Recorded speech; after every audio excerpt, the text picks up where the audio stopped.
Talento, esforço, uma boa ideia. Todo mundo concorda que isso é crucial, né? Mas e se existisse um fator que funciona como um, sei lá, um multiplicador para tudo isso? Um fator que pode literalmente mudar o nível de dificuldade do jogo que a gente está jogando. Essa é a pergunta fundamental, porque a resposta, muitas vezes, não está só na sua motivação ou na sua estratégia de negócio isolada. A resposta está no mapa. Exatamente. E esse é o nosso tema hoje, localização. Mas não como um destino de férias, né? A gente está falando dela como uma variável estratégica que pode acelerar ou frear brutalmente a criação de riqueza. E para entender isso, a gente mergulhou em um material bem diverso. Desde pesquisas mais acadêmicas sobre o crescimento de cidades, como a do Gilles Durantin, até relatórios bem concretos, tipos da Henley Partners e do UBS, que mostram para onde os milionários do mundo estão indo. Pois é. E então, o nosso objetivo aqui é tentar mapear essa tal geografia da riqueza.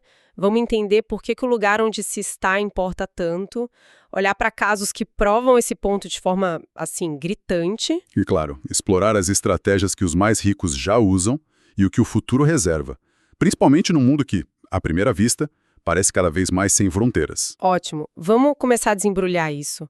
A ideia central que aparece em várias fontes é que a localização altera o que a gente pode chamar de atrito. Atrito, boa palavra. Pensa em tudo que te desacelera no dia a dia. Burocracia que não acaba, regras que mudam do nada, falta de cliente com dinheiro para gastar. Dificuldade de conseguir um empréstimo. É isso. E esse atrito é um ladrão de energia, né? Em economias mais fracas, uma parte enorme de seu esforço não vai para criar o seu produto, vai para lutar contra o sistema. É como tentar correr na areia fofa. Exatamente. E em economias fortes, o sistema funciona quase como uma esteira rolante. Ele te ajuda a avançar. É uma ótima analogia. E para organizar nossa conversa, você propôs uma estrutura de 4 camadas, certo? Isso, acho que ajuda a gente a visualizar o problema. A primeira camada, a mais ampla, é o país. É o tabuleiro geral do jogo, digamos assim. Ok. Depois a gente dá um zoom para a segunda camada, a cidade. As cidades são os verdadeiros motores de concentração de riqueza. Certo. A terceira camada é mais sutil. São as regras e a cultura daquele lugar. O que te permitem fazer, proteger, manter.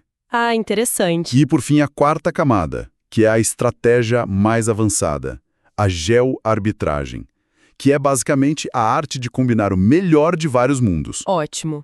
Vamos começar pelo começo, então. Camada 1. Países. Por que uma economia forte é um ponto de partida tão melhor? Bom, o primeiro ponto, e o mais básico de todos, é a infraestrutura. E não é só estrada boa, né? De jeito nenhum. A gente está falando de internet que não cai, eletricidade estável, uma logística que funciona, sistemas de pagamento que são confiáveis. É o solo. Uma das fontes usa essa analogia que eu achei perfeita. A infraestrutura é como o solo para uma planta. Você pode ter a melhor semente do mundo, mas ela não vai crescer em solo seco, rochoso. Exato. Em um lugar com infraestrutura ruim, você gasta tempo e dinheiro comprando gerador, tendo 3 planos de internet. É uma energia que não está indo para o seu negócio. Exatamente. Depois do solo, você precisa de quem compre, né? E aí entra o segundo ponto: clientes com poder de compra. Tem um dado das fontes que é chocante. 80% de todo o consumo global vem de apenas 20 países. 80%? Se o seu mercado-alvo não tem renda disponível, você pode ter o melhor produto do mundo, mas não vai ter para quem vender em escala. Faz todo sentido. E o terceiro ingrediente seria o capital, imagino? O combustível. As ideias precisam de dinheiro para crescer. E olha esse número. Só em 2024, o volume de financiamento de venture capital nos Estados Unidos ultrapassou 250 bilhões de dólares. É uma quantidade de capital de risco que simplesmente não existe na maior parte do mundo. Nossa. E se a gente conecta esses 3 pontos, infraestrutura, clientes e capital, o resultado final aparece muito claro nos dados do relatório da UBS. Estados Unidos e China juntos detêm mais da metade de toda a riqueza pessoal do mundo. Mais da metade. E os Estados Unidos sozinhos abrigam quase 40% dos milionários do planeta. Isso não é um acaso, né? É o resultado desses fatores se acumulando ao longo do tempo. Certo, então os dados mostram que estar nos Estados Unidos ou na China já te coloca num num modo mais fácil, por assim dizer. Mas isso sempre me pareceu uma meia-verdade, porque dentro desses países gigantes existem desertos econômicos do lado de verdadeiras minas de ouro. A diferença entre Detroit e o Vale do Silício que as fontes citam é brutal. E essa é a transição perfeita para nossa segunda camada, as cidades. A riqueza não se espalha como manteiga no pão, ela se concentra. Cidades funcionam como ímãs superpoderosos para capital, para talento, para oportunidades. Elas criam o que a gente chama de ecossistemas. Ecossistemas. Quer dizer, ter tudo o que você precisa no mesmo lugar. Investidores, advogados que entendem no seu mercado, fornecedores. Exato. E isso diminui radicalmente o tempo entre ter uma ideia e executá-la. E aí entra o fator da densidade.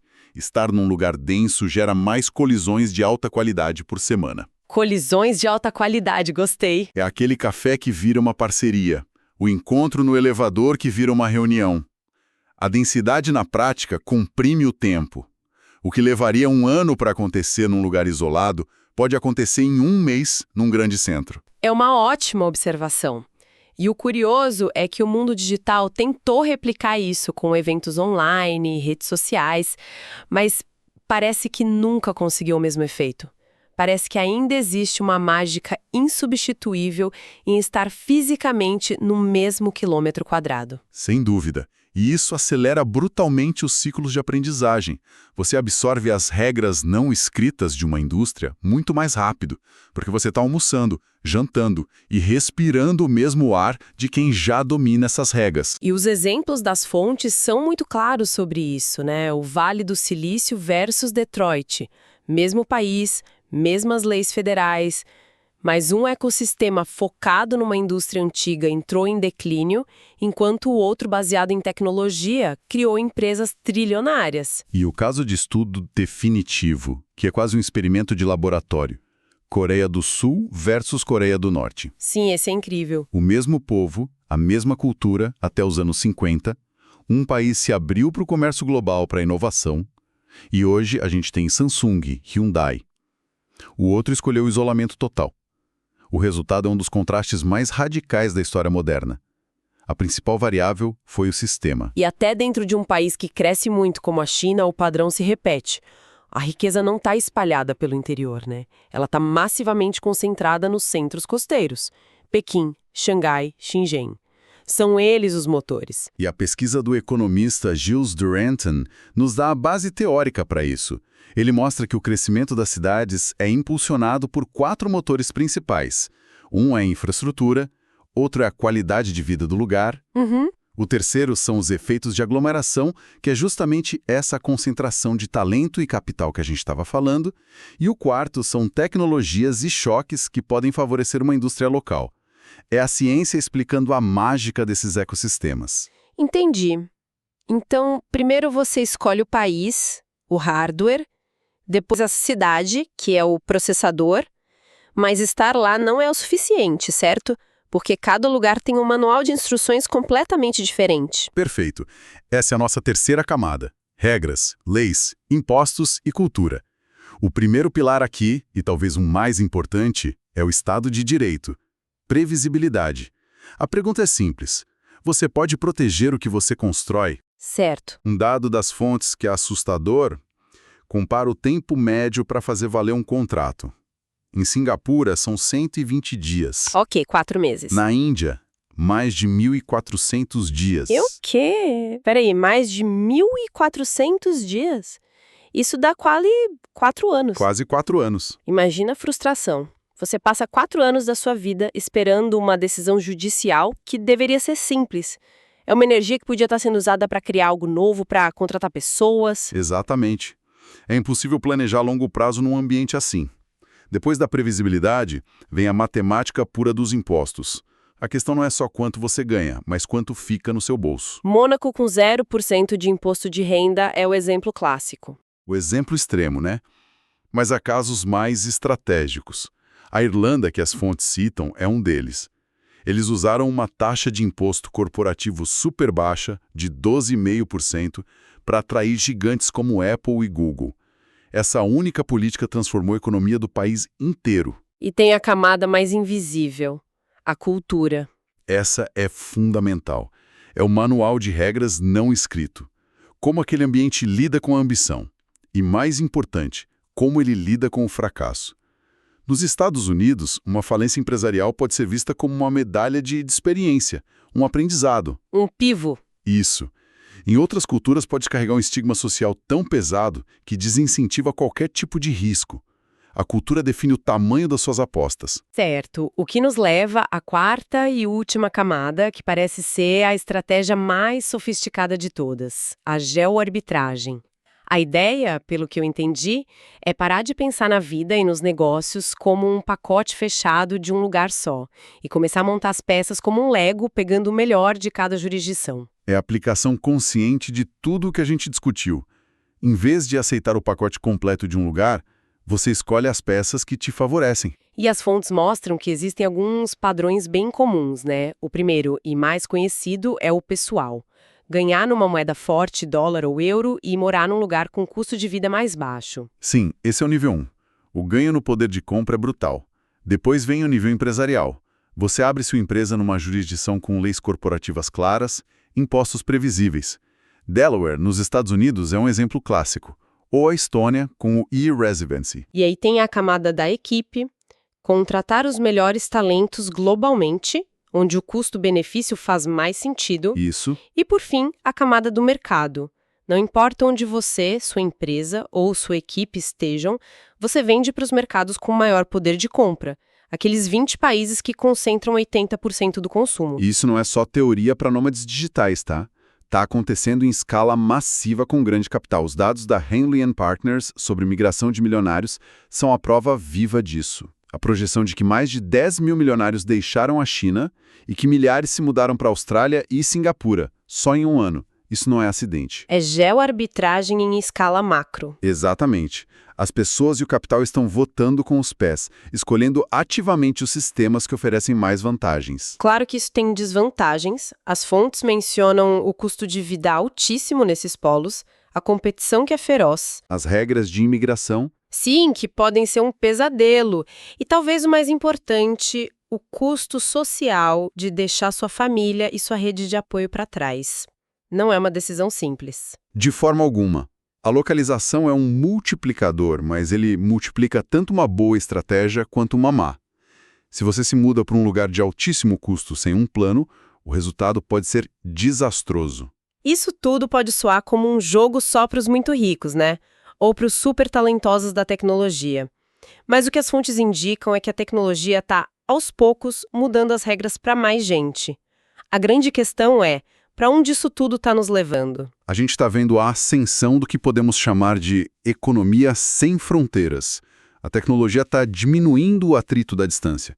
Hoje é mais fácil do que nunca construir um negócio de qualquer lugar e vender para o mundo todo. E isso abre portas para mercados que até pouco tempo eram praticamente inacessíveis, né? Exato.